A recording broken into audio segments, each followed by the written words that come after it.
We have a huge announcement to make today. We're so excited to share it with you today on the Fearless Future podcast. Welcome to the Fearless Future podcast, where your hosts Lisa Canning and Leah Jacobson will explore what the world would look like if women didn't fear pregnancy. Through education, community, and healthcare solutions, Guiding Star Project strives to make this a reality at our physical centers across the United States. Join us. Leah Jacobson. I'm back. I'm back. You have been on a 3-month sabbatical. How was it? What was like the best part of being on sabbatical? Oh gosh. Well, okay. The reason I took the sabbatical in the first place is many of you know I'm directing a master's program at the University of St. Thomas, and it launched this fall with the very first cohort of students. And so me as a first-time program director, I was kind of like, I just need to focus. And so the best part of my sabbatical and the ability, well, first of all, the best part was knowing that I could take a sabbatical, that I have a great team in place, that I could take a little bit of time to let Guiding Star continue developing along, that it didn't need me. That was such a great feeling, quite honestly. I missed it. I missed everybody tremendously, but I knew that I could take the break. And then my master's program and my graduate certificates launched, and it's going. It's a success. So I'm thrilled. It's been a really great 3 months. And for anyone not familiar, I think the work you're doing at UST is such a big part of this conversation. So why is it part of the conversation, that work that you are contributing over there and the work that your students are going to be producing, the work that they're going to be doing? How is that connected to what we do here at Guiding Star? Yeah, I know. It's people are like, you're doing another thing. And I'm like, no, it's just kind of an extension of the same thing. It's just the same thing, but just like in another setting. Because we've talked about so many times, Lisa, about how culture is impacted by, the healthcare system, which is what we're working to change at Guiding Star. It's impacted by the media and movies and like what we're listening to and watching on TV, but it's also really impacted by higher education. And I've always felt that as a former campus minister working on a college campus, watching college students really get confused about, life and realities because of intellectual arguments. And so I have found it just really full circle to be going back into higher education at the graduate level to provide the intellectual, the rhetoric, the foundation, the grounding to help us really truly understand what is a human person, like how were we created.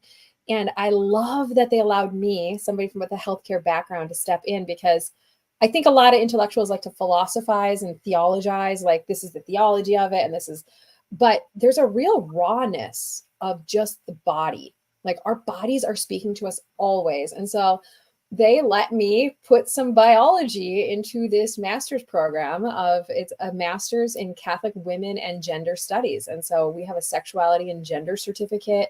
We have a women's health and wellness certificate.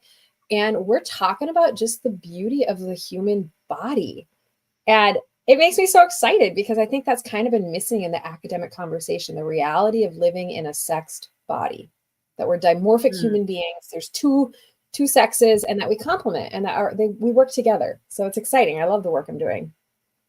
And so I hope people can see there's a very clear through line. We are talking about the female body. It's necessary to have conversations. If we're in the business of healthcare for women, then it's necessary to have conversations about what defines a female body. So that's a very important. The work you're doing is so important, and we're grateful for you. We're also very grateful to have you back. If I may be very selfish, I'm very grateful to have you, back more in the daily pulse of the organization. You never really left, but just it's very nice to have you back. It's so nice to have you back to be able to make this announcement. So, okay, if you're watching this on YouTube, everybody, this is my favorite thing to do. Put up the graphic. If you're listening to this in podcast form, I get very nerdy about graphics and things appearing on screens. And so we've got a big announcement. It is worthy of a big announcement graphic. Leah Jacobson, what did we just sign over here at the Guiding Star Project? Well, Lisa, you had the honor to sign because you did a lot of the work. A lot of the groundwork for this was happening over my sabbatical. I was reading through drafts of things and kind of saying, yeah, Lisa, I trust you. And so Lisa signed on behalf of our organization the lease to the very first Guiding Star Birth Center in Tampa, Florida. So the building lease is now under our name and under our direction and ownership of the National Guiding Star Project organization, that we are truly ourselves as the national entity getting into the nitty-gritty of providing birth services to the women of Tampa, Florida. So November 1st, Lisa, you get the keys, right? November 1st? November 1st, we will be getting the keys to a building, and I'm trying to pull up a really fun mock-up. We just did a very quick mock-up to what our signage potentially could look like. And while I'm doing that, Leah, why is birth, like why is having a birth center so important? We could have focused on more fertility awareness coaching or training, or developing our own fertility awareness model, or we could have focused on only pregnancy or only breastfeeding. Like, why is birth so important? Well, I mean, all of those things are important. And of course, this birth center is not, I mean, really, it's a birth center, but it's more, I guess we described it as we were talking about through this tour, like it's not a typical birth center in that we are still going to be doing the fertility services, and we are still going to be doing these wraparound women's health services, well woman care, hormone treatment, stuff like that, postpartum care, breastfeeding. And so it's more a women's health center that you can happen to like deliver your baby at. So it is a birth center, but it's a women's health center. But the reason that birth has really come to the forefront as a necessity in our model is that we often lose women in the birthing process in terms of like their self-confidence, their experience. They experience very traumatic births sometimes when we hand them off into this system that we don't control. Like maybe we've educated them about their fertility since they were 9 years old. Maybe they felt really empowered. They made great sexual decision-making. They understood their fertility, and now they're pregnant. And we might be able to do part of their prenatal care, but when we hand them off for their delivery to somebody, it's really outside of our hands as to what the messaging is going to be, what the experience is going to be. And anyone who has had a baby understands how incredibly vulnerable. It's such a vulnerable moment. And even with the best, birth prep and prenatal care, it can be scary. And so to know that you get to stay at the place that you had all of your fertility education, that you had all your prenatal care, and then you just get to go over literally to the birthing side of the facility, how comforting and how safe. Like we've been with you the whole way, maybe for a decade at this point. So it's just important that we can follow this through all the way. 100%. We've been talking about this as a team. Like if we're not in the business of birth, then what are we, we're missing a pretty essential component if we're walking with a woman. If we're saying that we want a future where no woman fears pregnancy, that by definition means that we also want her to feel really great about her birth and everything that comes after it. So here's a mock-up of the signage. It's a beautiful building. It is, it's got like a really great sort of front entry point where you can pull right up when you're in the throes of labor. Like you could be just right up to the front door and be welcomed in by the kind people who will be at this center.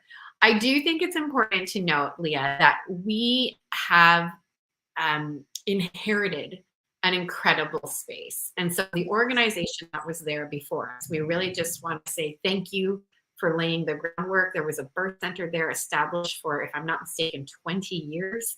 And they contributed so much to this community. So many women were, guided and taken care of. And so we just want to continue that great standard of care, that very nurturing, that wraparound type of comfort and care for women in this community. We really want to continue that. Yeah. And we don't want the women in Tampa, in this community, to lose their birth center. This is, birth centers are a hard business. A lot of them have a life cycle. And unfortunately, the previous center closed this last year. And so it gave us the opportunity to say, can we figure out how to run a birth center? And so onward, here we go. We're doing it. So this is our very first corporately owned locations. What does that mean? In the past, from the last 10 years, 15 years, Guiding Star Centers have come and signed on to be an affiliate. So meaning they were independently owned and operated. There was, of course, guidance from the Guiding Star Project, but they were very much on their own in terms of the day-to-day. This will be the very first one where we, as a national team, so Leah and Lisa and others are going to be directly involved in how this birth center looks, how we incorporate our core services, and how we make this very much in line with the Guiding Star philosophy. So Leah, you had this picture, and I want people to really just get a glimpse of it. Like, if you can verbally give people a glimpse, this was a vision you had in the very beginning. Share people a little bit about how this is starting to make that initial vision come to life. Gosh, it's so funny because the original vision for Guiding Star, what became Guiding Star Project, started in Duluth, Minnesota in like the fall of 2006, 2007. And it literally came like in prayer, in adoration. And the very first concept that I wrote down had 3 parts to it. And it always was a natural fertility office, like a natural family planning fertility care office, partnered with a pregnancy center, like the resources, the wraparound, the full like spectrum, like all the classes, all the love, all the stuff you might need to take care of your baby after your baby comes. And then right in the center of it was a birth center. And so from day one, birth center services were at the heart of Guiding Star. And this was a little revolutionary for 2006. Like, birth centers were still doing a very low percentage of births in the United States, very poor reimbursement. They were very not really normalized at all yet. And so I think the Lord has given us, time to kind of prepare our culture really to understand that this is a very safe option for birth, for delivery. And it was at the heart of it, the original vision, I truly believe, because it's one of the most obvious ways for a woman to say, I believe that this is good, and I trust that this process is normal and natural, and I think I'm strong enough to do this. And that to me is the epitome of the new feminist movement, like these women that are just not afraid of their pregnancies, their babies, their bodies. Birth centers are just at the crux of that. Women that have these deliveries come out the other side really just feeling so confident and about their bodies and about the experience. I only experienced midwifery care for the very first time with my 10th pregnancy. And the midwifery model is just, it's just beautiful. Our OBs, we value them. They're incredible also. And there's absolutely time when a woman needs the care of an OB, absolutely. The midwifery model is a very interesting one because it really does allow the woman to feel like her natural body, feel very empowered about its ability.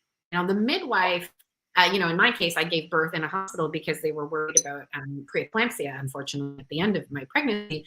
But my midwife was able to be there in a hospital setting, really advocating for me, massaging my back, so present, telling me very verbally with so much encouragement, no, you're going to be fine.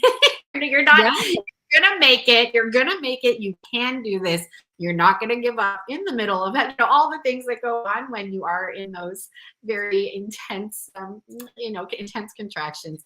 And it really is just a beautiful model of care where the woman truly feels the empowerment of what her body can actually do.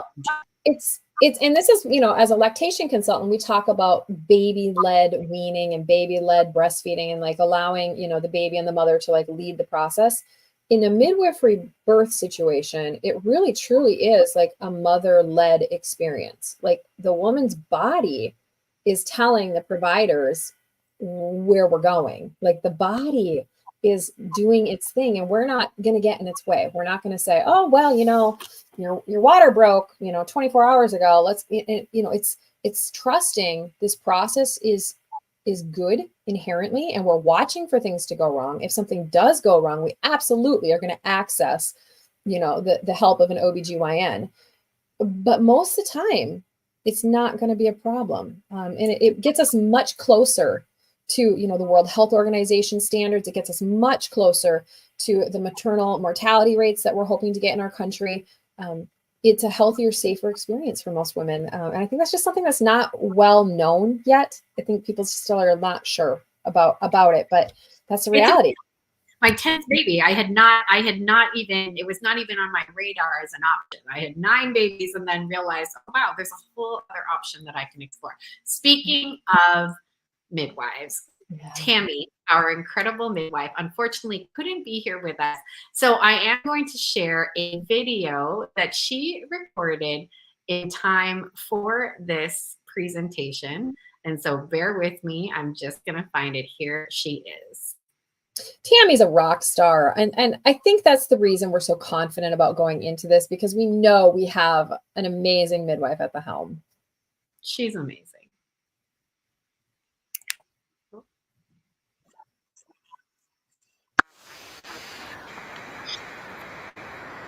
I can't hear it.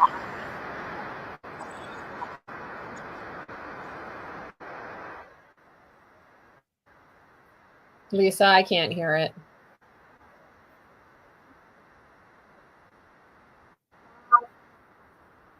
All right. Well, we tried. We tried to share a video. I'm so sorry, Tammy. Let's send that out. Let's send that out in an email. Can we do that? That is on the Guiding Star Tampa Instagram. Please go over there and like and follow us, Guiding Star Tampa. And Tammy, just what she was saying in the video is that she's so excited. And what's so fun, I was actually going through, I scrolled all the way to the beginning of the Guiding Star Instagram. So all the way to the beginning. I want to say the beginning was 2014, potentially. Wow. And it was just so fun to then come back up and see when our different centers came on and when Tammy came on. So Tammy came on around, if I'm not mistaken, around 2013. And so then I saw her pop up in the Instagram, in 2015 and 16 and 17, like in all the work that she was doing in Tampa. And so it's been a 10-year approximate, like almost 10 years that Tammy has been. We've been fangirling her. We've been fangirling Tammy for you. Like, I remember when Tammy became a midwife and I was like, oh, if only we could ever work with somebody like Tammy. She's so amazing. And here she is. We're here and it's incredible. And she was saying in her video that she was interested in this even before she became a midwife. So she had a dream of this before she became a midwife herself. So this is a full circle moment for you, Leah. This is a full circle moment for Tammy. And we just are so excited about what this means for our organization. So Leah, what does this mean for Guiding Star and our contribution to revolutionizing women's healthcare? I mean, I think we've been giving a really good worldview for a decade of, what should you want in your healthcare? What should you expect from your doctor? Like, we've been empowering women to ask for more. But then we've kind of been, like I said earlier, handing it off. And in our own centers, our own affiliate locations that have had doctors, that have had midwives, we have had medical professionals in our affiliate locations. But there has always been a little bit of this is their own practice. And so we have to kind of respect maybe they're not midwifery based, maybe it's a regular kind of allopathic, like OBGYN approach to it, which has its value, has its place for sure. But this allows us to really reimagine a birth center in a holistic wraparound way, because for those of you that are familiar with birth centers, oftentimes it's not where you go beyond your birth experience. You may do some well woman care there, but it's not really your community. It's not really your place you go long term to get like mom support. But this can be, like, we can make it that. So I'm thrilled about the potential for us to open many more birth centers based upon what we do here in Tampa. Like, we're going to create something exactly how I would have wanted it as a young mom. I never got to have the birth center birth. I had home birth and I had hospital birth, but I never got to have a birth center birth, and I always wanted one. So we want to encourage you to follow along both Guiding Star Project on Instagram and Guiding Star Tampa, because we will be sharing the renovation process. We are, going in there. It's an empty shell right now. So we'll be going in there and giving it the Guiding Star aesthetic, which I'm so excited about. We're going to be sharing how we will incorporate our other additional services, our 4 core services that we offer at our Guiding Star centers that make us uniquely Guiding Star, like fertility education, breastfeeding, and pregnancy support, of course. But then the entire journey after you've given birth, that's an entire, pillar of our services that, again, make this a very special place, a place of community, a place where you can come and have somebody hold your baby while you take a little rest, while you sit there and just recharge your brain even. So we're just so excited about all of that. And I'm sure there are people listening, who want to help. Yeah. You're in the Tampa area and you're like, I'm a painter, I'm a contractor, I would love to help you. Maybe you are somebody who would love to sponsor one of our birth suites and help us to create one of these beautiful environments for our women. So we want to invite you. I'm going to put up another fun graphic. I love this. Is why I love this visual medium. So if you visit bit.ly/Tampa building, that's bit.ly/Tampa building. We have started, and we're going to add to it as we go, but we have started a page where you can read our list of needs. So we've got needs for paint. We've got needs for painters. We've got needs for flooring, for painting, for signage, for interior decor. We need exam room supplies. We need medical supplies. We need all the things that go into creating a birth center. And so we want to invite you to partner with us. If you are a skilled trade and would like to donate your time, please go visit that page, bit.ly/Tampa building.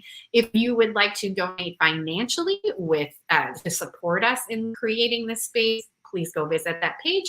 And if you own a hardware store or a retail establishment and you'd be willing to donate us products, please go and visit that page to learn more. We want to partner with everyone in this community and make this really a joint experience. Now, we would be remiss to not address that Tampa went through 2 significant hurricanes. Both Helene and Milton swept through the area. And so, Leah, what do you want to say about that and the support we want to be able to give? Well, gosh, I just want to say that I don't think I've ever been so aware of a hurricane as I was this last month, just knowing that this building is the home for our future birth center. We were already far into the lease negotiations when we saw Milton bearing down on Tampa. And I legitimately lost sleep in northern Minnesota about all the people in Tampa, just what was going on. Like, I can't even imagine living there and dealing with this repeatedly. But we got very, very lucky. There was some damage to the building, but it was minor. And so part of our renovation process is going to be fixing roof leaks and some of the water damage that happened to the building. But, praise God, it was in between tenants. We hadn't already done this huge renovation. We hadn't already gotten it up and running. It's not stopping us from doing deliveries right now because the building is closed right now. So it gives us roughly a month or so here to really get it back in shape, get it nice and pretty, get it ready to do an open house. I think we're planning right now, right around the 1st of December, I think December 3rd or so. I think Giving Tuesday, I think is actually the day that we're kind of hoping to host an open house to local people that would like to come in and see the birth center. We're really hoping that we can have some of our major renovations done by that point. So if you're feeling inspired in any way to support it, the sooner the better, because we're going to need that support to get these birth suites ready. This is a really beautiful space. It's got 3 birthing suites already built into it, water birth suites, but they need to be completely redone. It's been basically stripped bare.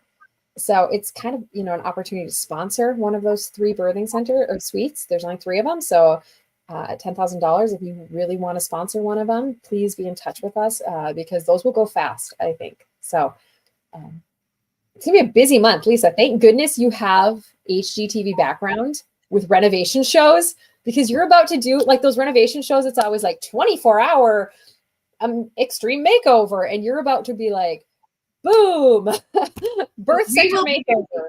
a full-on birth center makeover and sharing as much of the process that we can. That was my very first career. I started off on HGTV and then worked in interior design for a very long time. I actually contributed to the design guides for other Guiding Star centers. So it's really, again, full circle that we're back here ready to launch into this incredible space. Leah, this has been, arguably what, 10, 15 years in the making, right? There's been a lot of hard work and dreaming and just closing thoughts on what it's like to feel this dream now come to fruition.